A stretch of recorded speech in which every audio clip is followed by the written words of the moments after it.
Nah, jadi kalau kita ingin mendapatkan sifat ridha Allah, yang pertama jaga ibadah. Yang kedua jaga akhlak. Akhlak. Itu pembuktian ibadah itu pada akhlak. Kama arsalna fikum rasulan minkum yatlu alaikum ayatina wa yuzakkikum. Dibenarnya ibadah antum itu akan terlihat pada akhlaknya. Ya. Salat itu apa? Pembuktiannya. Tanha 'anil fahsya wal munkar. Inna salata tanha 'anil fahsya wal munkar. Nah, fahsya wal munkar itu kalau bisa dihindari, ya, itu adalah akhlak perwujudannya. Jadi kalau kita sudah bisa menunjukkan itu, nanti ada pengaruh kepada jiwa, terbawa sampai dengan meninggal, disifatilah dengan amalan yang diridhoi oleh Allah, dan kita pun akan ridha pada pemberian Allah saat ditampakkan di dalam sakaratul maut. Ya. Ya ayyatuhan nafsul mutmainnah, irji'i ila rabbika radiyatan mardiyah. Fadkhuli fi ibadi, dengan sifat ibadahnya disebut ibad. Wadkhuli ditampakkan surganya, maka meninggal dalam keadaan senyum karena melihat surga yang ditampakkan. Sahabat sebelum meninggal sudah disifati radhiyallahu anhum wa radu an, lebih tinggi nilainya dengan radiyatan mardiyah. Nah, makanya kalau lebih tinggi di atas kita, maka sifat kita itu meneladani. Doanya mengantarkan rahmat. Nah, itu bagian pertama radhiyallahu, ya. Jadi kalau ada yang laki-laki anhu, kalau perempuan anha, kalau banyak anhum. Ya, kalau bapak anak itu anhuma. Biasanya depannya kuncinya ibnu. Ya, an ibni Abbas, an ibni Umar radhiyallahu taala anhuma. Kalau huma bonusnya satu lagi.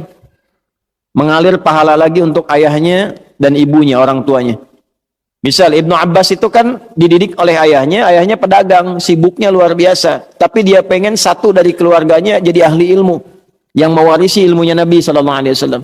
Maka dari kecil disimpan di majlisnya Nabi. Titipin sama ibunya Ummu Fudail.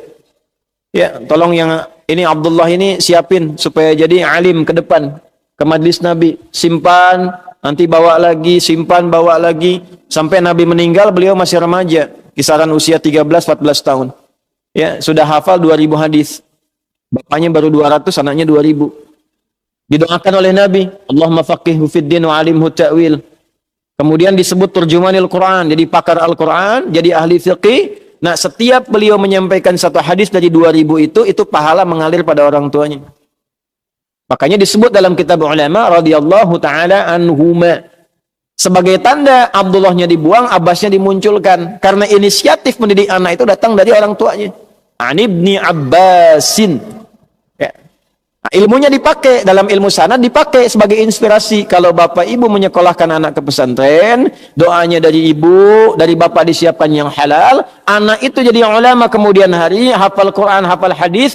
Setiap dia menyampaikan sesuatu, bapak ibu dapat transferan pahalanya. Jangankan jadi alim, dia sekarang baca Quran, bapak ibu positif tuh, kirimkan yang halal, ibu doakan, dia baca Quran, pahala mengalir pada ibu. Nah, itulah keuntungannya begitu. Makanya cari sekolah-sekolah Islam, ya, cari pesantren-pesantren yang baik, yang ada Qurannya, ada sholatnya, supaya pahala mengalir. Hukum itu gimana niatnya? Innamal a'malu kalau orang tua niatkan dunia, bapak ibu dapat dunia. Itu aja sederhana. Di dunia yusibuha. Sekolahkan anak ke tempat favorit, kursusnya bahasanya bahasa asing, silakan perbanyak. Jadi sesuatu, jadi direktur, membanggakan Anda. Bangga, urusan apa? Dunia. Anda di servis, iya, urusan apa? Dunia. Selesai dunia, selesai. Akhirat bagaimana? Ya. Pilih dunia apa akhirat? Pilih dua-duanya. Doanya Rabbana atina fid dunya hasanah wa fil akhirati hasanah wa qina adzab. Nah, makanya cari pesantren yang bagus. Quran diajarkan, sholat diajarkan, kenal sunnah Nabi diikuti, sirah para sahabat diajarkan, tidak melupakan kebutuhan-kebutuhan duniawi, konteks yang paling kini. Jadi dokter dia yang hafal Quran dan paham fikih kedokteran. Masa yang mengandung perempuan yang periksa laki-laki? Paham dengan baik. Jadi arsitek yang hafal Quran, jadi pejabat yang hafal Quran.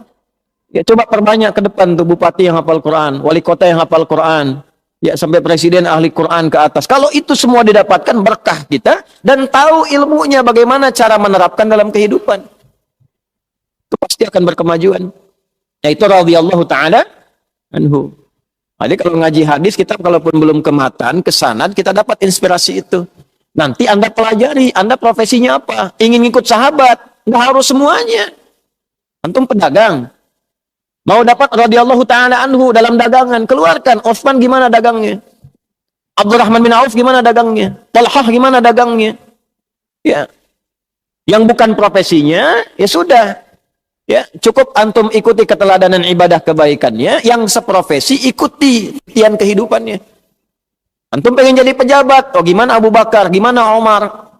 Antum pengen karir di militer misalnya, gimana Khalid bin Walid? Gimana Abu Ubaidah al-Jarrah? Antum pengen di ilmu, gimana sahabat